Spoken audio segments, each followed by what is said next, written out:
Search करें अवामी news. मुल्क भर की ताज़ा तरीन खबरों से बाखबर रहने के लिए सब्सक्राइब करें हमारे चैनल को और बेल आइकन ज़रूर दबाएं।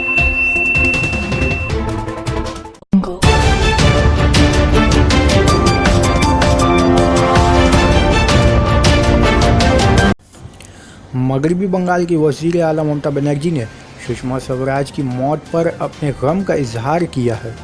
मगरबी बंगाल की वज़ीर आला ममता बनर्जी ने साबिक वज़ीर ख़ारजा सुषमा स्वराज की मौत पर अपने गम का इजहार करते हुए अपने ट्विटर हैंडल पर लिखा है कि मैं सुषमा स्वराज जी को 1990 से जानती हूं और पार्लियामेंट में मेरा उनके साथ बहुत ही दोस्ताना वक्त गुजरा है। वो बाहैसियत इंसान बहुत ही अच्छी खातून थी। मैं उस मुसीबत के इस वक्त में उनकी फैमिली के गम में बराबर की शरीक हूँ।